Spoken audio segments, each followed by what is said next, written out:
Boy just tasted the caviar that fell on the floor. He accidentally discovered that the $1,000,000 food stunk worse than shit. Since then, he's learned one thing about adult society. Expensive food is just another symbol of money and status. Years later, the boy relied on his own ingenuity to become a world-renowned top chef. He used his excellent cooking skills to play the rich and powerful people in the palm of his hand. But this is only the first step of his revenge on the rich. In order to train a successor to his cooking skills, he sent his assistant around to find a suitable candidate, and a talented girl from a poor family successfully caught his assistant's eye. All the customers who had eaten her fried river noodles were raving about it. The assistant was overwhelmed by the refreshing flavor just by smelling it. Immediately, he handed the girl a business card and said that she shouldn't make a big deal out of it here. However, the girl just silently glanced at it, then reluctantly slipped it into her pocket. In the evening, Lisa searched online for the restaurant on the card. She was surprised to find that the restaurant's head chef was the legendary Chef Paul. Not only were there pictures with various top stars, even ordinary people who want to eat his hand-cooked meals have to make reservations 2 years in advance before they can. And he was the boy who stole the caviar. The next day, Lisa came to the stall to fry noodles as usual. Instead, she saw her assistant in a Ferrari waiting for her to get into the car. Having been poor for half her life, she then decided to head over and give it a try. Lisa was like an ugly duckling who had never seen the world. She was instantly dazzled by the high-class decor. The assistant took her to a fancy kitchen. The cooktops here were all hydrogen-fueled. Even knives of different sizes were prepared in more than a dozen pairs. The cleanliness of the knives could even be used as mirrors. However, just as she was mesmerized,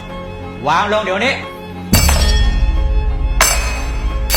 ขอโทษค่ะ มึงพามาสอบอ่ะ ครับนะ when she heard that she had to compete in a cooking competition to work here, the unconfident Lisa then wanted to give up the interview. But just as she was about to go out, she was blocked by the legendary Chef Paul. Seeing her idol in front of her, Lisa decided to stay. And the topic of the interview is very simple.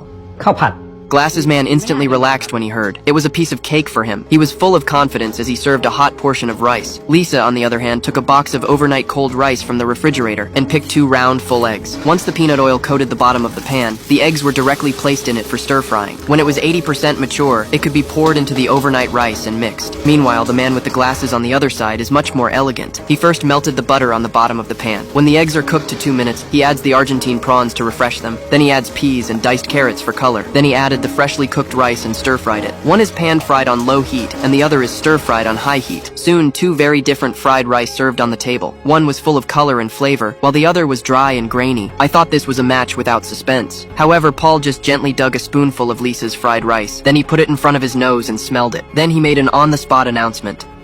กลับบ้านไป Then he told Lisa that the secret to making the fried rice delicious was the leftovers from last night. Lisa won the competition though, but the smell of her fried combined powder looked out of place in the place. After some tidying up, Lisa looked at herself in the mirror, thinking she was about to go to the top of the chef's ladder, but the perverted and demanding Paul would soon snap her back to reality. Grade 5. A Wagyu beef had to be sliced 2 millimeters thin. This puts Lisa, who is new to high-end ingredients, in a difficult position. From the knife posture to cut the meat way, all by Paul scolded all over. Too much heat also affects the texture of the ingredients. Lisa was once proud of the cooking style in Paul's eyes suddenly became a fatal injury. Failure to meet the requirements of this restaurant will have to be rolled up and leave. Lisa, who had been suffering for a long time, wanted to give up. But the thought of the roadside stalls full of stains, she decided to give it a go.